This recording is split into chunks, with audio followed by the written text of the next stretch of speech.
Okay, welcome to the Tech Essence, and I'm going to do a review of my PC build. Okay, so on the front, as you can see, I have the Intel Core i5, a SanDisk SSD, and an EVGA graphics card. Now I'm going to go a bit more in depth on it a little bit later. So on the front you can see I have two 120-inch LED fans. This side I don't have any fans, so I'm gonna turn the light on quickly. Okay, there. No fan there. There is a fan on the top. And two water cooling holes. I'm not actually using water cooling now, although I may later on. I don't exactly know yet. Okay, on the back, okay, this is kind of hard to see, although there's the motherboard backplate.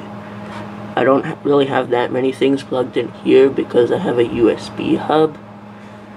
Okay, back to the right side of it. This is a little bit hard to see, although if you can see over there, I have a 120-inch fan behind the motherboard actually. And the case that I'm using is the Antec 302. And also the DVD drive, over here is it supports LightScribe, which, if you don't know what that is, it's something that lets you use the laser in there to burn a visible picture onto a disc to label them. Okay, so I'll be right back to you and I'll open it up. So I've opened it up. I'm not sure if you can hear it, although to me it sounds a little bit loud, although it's not really too much of a problem. So just to make it easier to see, I'll turn the light on.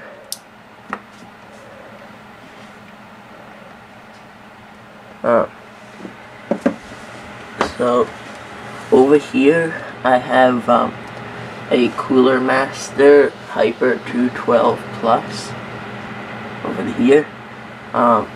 Here's the fan that came on it there, and here's another fan that I added to it, and this one, as you can see, glows and it matches the rest of it.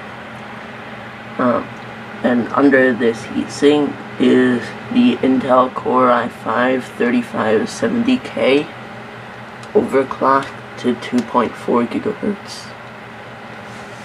Okay, next we have the EVGA GeForce GTX 660, and that, for what I've been doing, it's worked very well. Like, I play games such as the Portal series, Counter-Strike Global Offensive, and things like that. So for that's worked pretty well, and it does support SLI. As you can, okay, I'll take the little finger off. See, there's the little connector.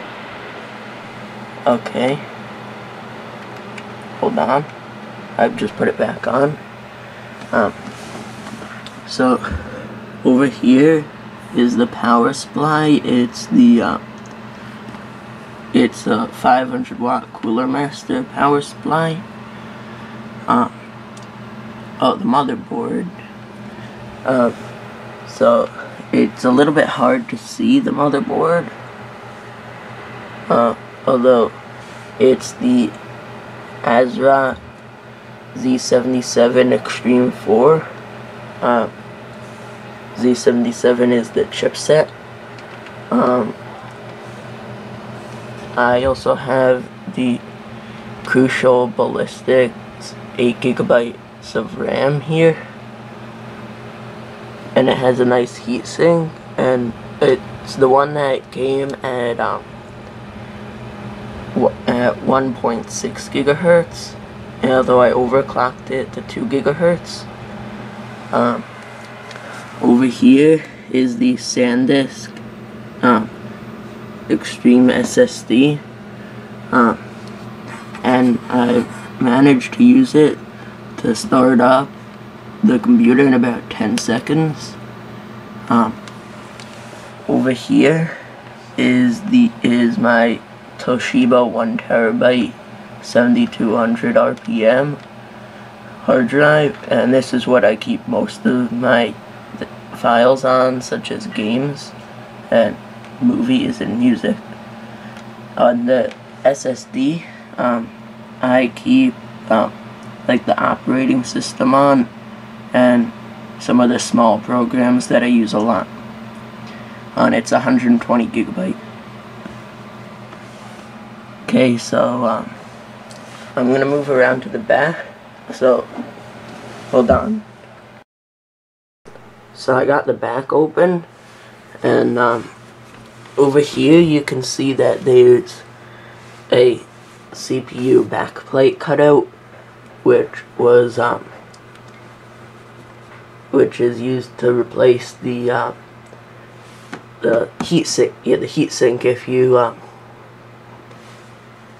want to change it later on.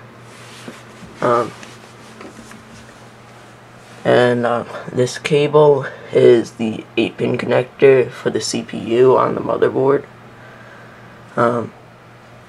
And you can see my cable management on the back. Why don't you tell me how good it is? Over here that's the back of the hard drive and the connectors.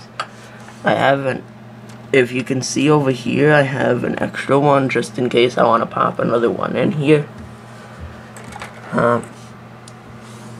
Because the power supply is not modular, I keep most of the cables tucked in back there. And this thing over here is what holds the heatsink on, because it is a little bit too heavy to just use the integrated holes to hold it on. Here is the USB 3.0 connector. This is the 24-pin connector, and it is wrapped up. And that appears to be basically it. So, until next time. One more thing. Before the video is over, I want to show you the boxes. Now, it might not be as interesting as the earlier part, although feel free to exit if you do not want to see this part. Okay, so this is the box that the Antec 302 came in, which is the case.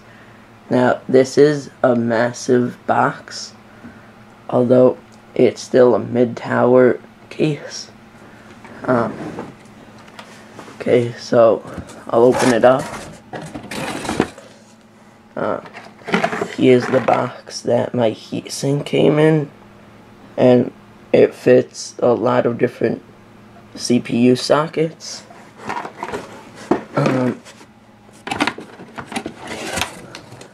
Here's the box that the graphics card came in, the EVGA GeForce GTX 660 super clocked.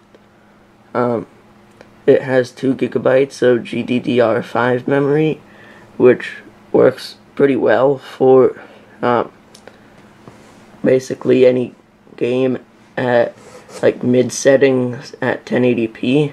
I'm able to get 60 Hertz like with that setup. So it supports SLI, 3D Vision Surround, and PCI Express 3.0, two-way SLI.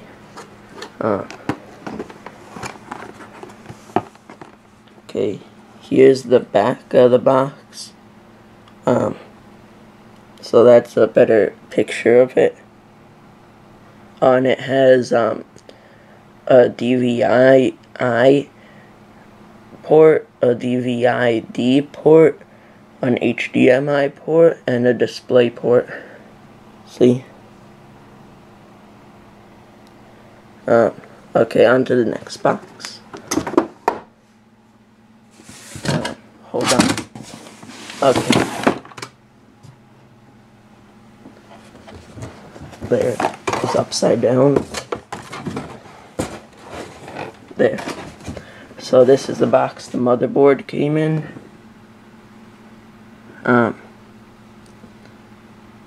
It is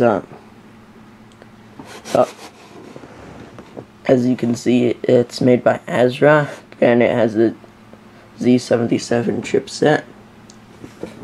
Over here, it supports Intel Core processors. It does not support the ones that use the X79 chipset, as far as I know. So it supports NVIDIA SLI, ATI Crossfire, and Windows 7. Although it still works with Windows 8, you just may need to upgrade the BIOS. Otherwise, you may have minor issues. So it has USB 3.0. Here's the back of the box. So here's a picture of what it looks like. You can see it a bit better there than you could in the inside of the computer. It has some very nice heat sinks, I have to say. And they keep the style nice with gold and black. Okay, so the next box.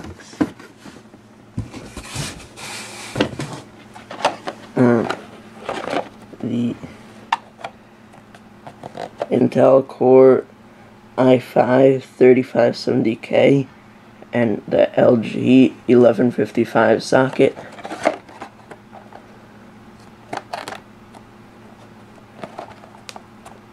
Nothing important on the back of the box. And we're almost done. Here's the box the power supply came in.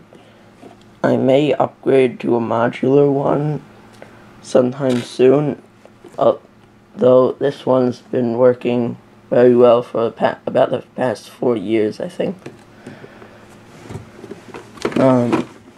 And that appears to be it. Oh, wait.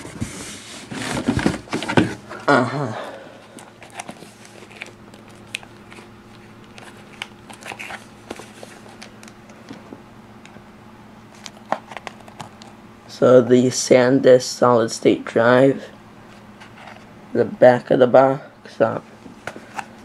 So it supports SATA 3 or SATA 6 gigabit per second. It's 120 gigabyte.